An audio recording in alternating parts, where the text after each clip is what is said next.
네, 여러분 안녕하세요. 여러분 영어 1등급에 함께할 주영쌤입니다. 오늘 여러분하고 함께 풀어볼 문제는요. 다음 글의 밑줄 친 부분 중 문맥상 낱말의 쓰임이 적절하지 않은 것을 고르는 문제입니다. 여러분 이 문제 같은 경우는 특히 이제 친구들이 어려워할 수 있는 사관학교 지문 중에 하나인데요.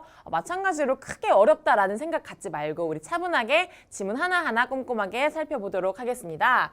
첫 번째 문장부터 같이 볼게요. Domesticated animals were frequently utilized as weapons and equipment in ancient wars인데요.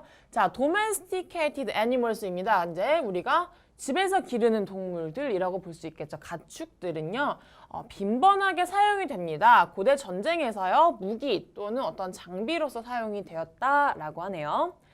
The Greeks often used elephants as war equipment. 실제로 이제 그리스 사람들은요, 전쟁의 한 장비로서 코끼리를 사용했다고 합니다. Intended primarily to terrify the enemy, elephants were elaborately decorated with ornaments such as headpieces and clanging bells인데요. 자, 당시 코끼리를 어떻게 썼는지 이제 뒤에서 좀 설명이 되고 있습니다.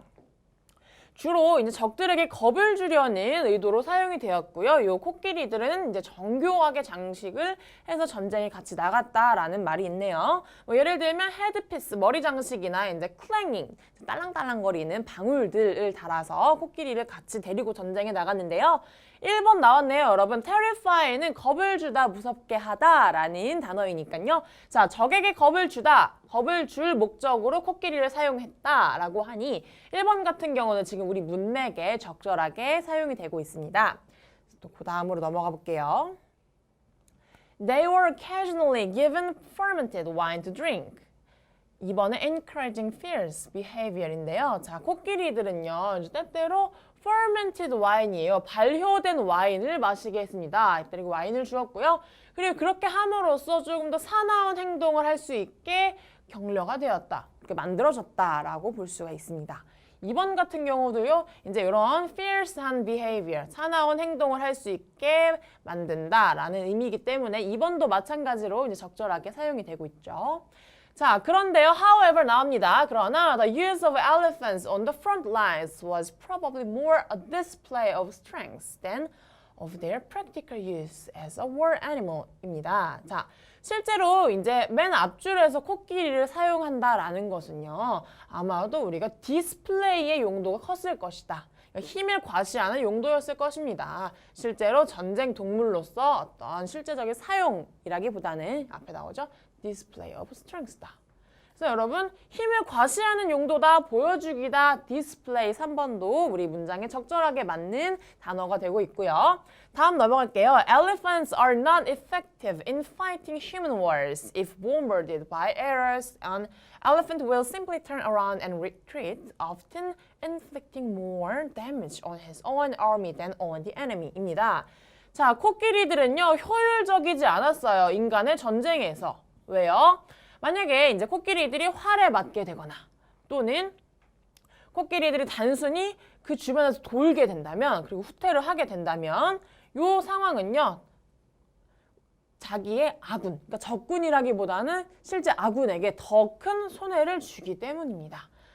라고 나와 있는데요, 여러분. 자, 그럼 이 뒤에 설명을 보게 되면요, 이제 이 코끼리가 뭐 화살을 맞거나 조금 이제 문제가 생겨서 이제 주변을 막 돌다가 후퇴를 하게 되면 오히려 적군들에게 우리가 더 이제 무서운 모습을 보여줘야 하는데 적군들에게 더 도움이 되는 상황이 발생을 할 수 있기 때문에 마찬가지로 4번도 여러분 effective하지 않다, 효과적인 사용을 하지 못했다라는 단어 적절하게 사용이 되고 있습니다. 그래서 다음 문장을 넘어가 보면은요, 자, further A female elephant will refuse to fight if separated from her young, and she would immediately assume all military duties and rush to the rescue if her offspring cried out when wounded or trampled upon 이라는데요. 자, 게다가 심지어 코끼리, 여자 코끼리, 암컷 코끼리는요, 아마 거절을 할 거예요. 싸우러 나가게 거절을 할 건데요. 언제요? 만약 그의 아기 코끼리, 이제 자식 코끼리와 떨어져 있게 될 때, 또는 그녀가 즉시 이행을 할 것이다 라고 하는데요. 이제 군대에서의 의무, 그녀가 해야 할 그런 의무들을 이행을 할 것입니다. 그리고 만약에 이제 아기 코끼리가 그냥 그 코끼리 아기가 다치거나 또는 어디에서 굴렀을 때 굴르면서 코끼리가 우는 소리를 듣게 된다면 바로 달려가서 자기가 해야 할 의무를 피하다라는 말이 나와야 맞겠죠. 그래서 여기에 assume은 이제 이행하다, 이제 의무를 다할 것이다라는 assume이 아니라 피하다, avoid 같은 단어가 나와줘야 이제 이 지문에 맞는 단어가 되겠습니다. 그래서 이 지문 같은 경우는요, 여러분 우리가 지금 계속해서 코끼리 전쟁에서 사용되는 동물들 이야기를 하고 있었고요. 계속해서 지문이 이제 차분하게 이어져 왔기 때문에 크게 어렵지는 않게 풀 수 있었습니다. 다만 여러분 이제 마지막까지 계속 골라야 할 것들이 있었기 때문에 끝까지 우리가 이제 문맥을 파악을 해주는 것은 중요합니다. 그래서 이 문제도 여러분 차분하게 해석 연습을 해서 잘 풀어볼 수 있으면 좋겠습니다. 네, 이 문제 여기까지 풀어보겠습니다.